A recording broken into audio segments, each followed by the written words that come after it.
നിങ്ങൾ അവിടെ അവിടെ ഇരിക്കാൻ പറഞ്ഞ അവിടെ നോക്കാം. അതിനെ പോകുന്നു. അവിടെ അച്ഛൻ പറഞ്ഞാൽ പിന്നെ അനുസരണ നല്ല അനുസരണയാണ്.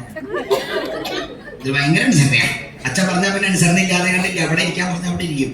രാക്ഷസന്മാര് രാജ്യഭരണമൊക്കെ ഏറ്റു തുടങ്ങിക്കഴിഞ്ഞാൽ, ഭരണം തുടങ്ങിക്കഴിഞ്ഞാൽ അവര് തീരുമാനിക്കും എന്തോ ആരുടെയാണ് സ്ഥലം. അപ്പൊ ലങ്ക കണ്ടപ്പോ രാവണൻ തീരുമാനിച്ചു ഈ ലങ്ക എന്റെയാ, ഇനി ഇത് തന്നെയല്ല. അങ്ങനെ അവര് നോക്കും.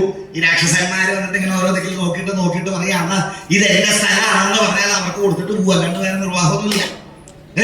ആളുകളെ മേടിച്ചെടുക്കും. അതിനുള്ള ശക്തിയൊക്കെ ഉണ്ട് ഈ രാക്ഷസന്മാർക്ക്. എപ്പോഴാ ഭക്തി മൂക്കുക? കാലാവധി തീരാനാവുമ്പോഴാ. നല്ല ആരോഗ്യം, ഐശ്വര്യം, സമ്പത്ത്, സമൃദ്ധി ഇപ്പോഴൊന്നും ഭക്തി ഉണ്ടാവാറില്ല. എപ്പോഴാ ഭക്തി കൂടെ എന്തെങ്കിലും ഒരു വീഴ്ച വരുമ്പോ, ഇല്ലേ, കുടുംബത്തിന് ആർക്കെങ്കിലും അസുഖം ഉണ്ടായാൽ പിന്നെ കാലാവധി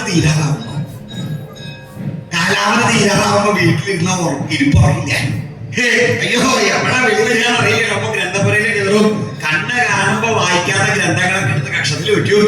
ഏതെങ്കിലും ക്ഷേത്രത്തിന്റെ നടയിൽ പോയിരിപ്പാ. എന്നിട്ട് അവിടെ ഇരുന്ന് തൊള്ളവർക്ക് ഭഗവാൻ അപ്പൊ അവിടെ നിന്ന് ഇറങ്ങി പോകാനാ തോന്നുന്നു. ഇവിടെ ഉണ്ടോ വായനക്കാരുണ്ടോ? കണ്ണ് കാണുമ്പോ വായിക്കാത്ത ആൾക്കാരാണ് കണ്ണ് കാണാണ്ടായപ്പോ വായന തുടങ്ങിയിരിക്കുന്നത്.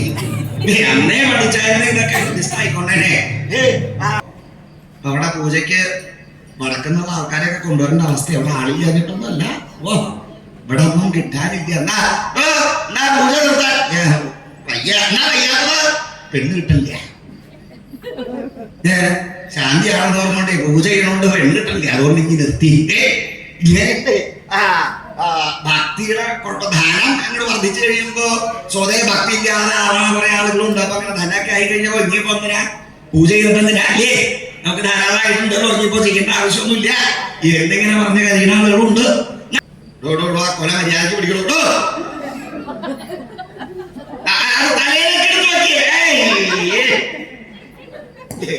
നല്ല കാണാനുള്ള കൊല്ലയാ. അതുകൊണ്ട് അതൊക്കെ കൊണ്ടു നടക്കാൻ വലിയ പാടാ. മതി എന്റെ സഹായം മതി. എവിടെ വെച്ചോളൂ, ഇത് ഞാൻ എടുത്തോളാം. കൈലാസത്തിന്റെ അടുത്തെത്തിയപ്പോ അവളെ താഴെ വെപ്പിച്ചു. താഴെ നീ എന്തിനാ അവിടെ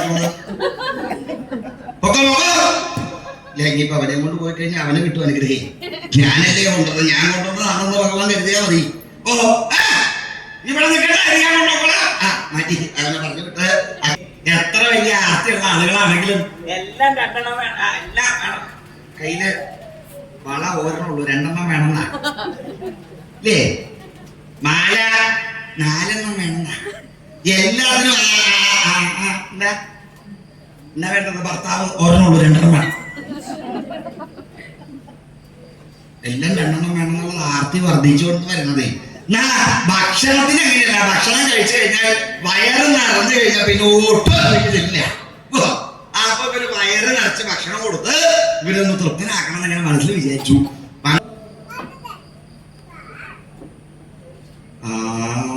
കണ്ടോ, പാർവതി ദേവി പിണങ്ങി പോവാ. അവിടെ പോവാ, ഞാനും വരാം.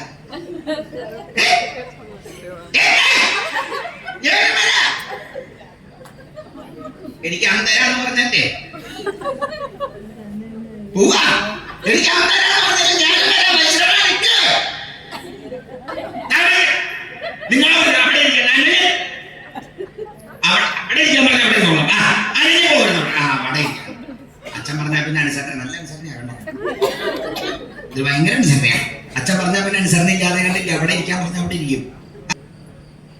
കണ്ണടച്ച് തന്നെയാണോ ഇരിക്കുന്നത്? നോക്കൂ, അന്ന് മേപ്പോട്ട് നോക്കിയിരിക്കുന്നു. സാധാരണ നേരെ നോക്കിയിട്ട് ഒന്നും കാണാനില്ലല്ലോ അല്ലേ? കാണാനില്ല, നോക്കണില്ല,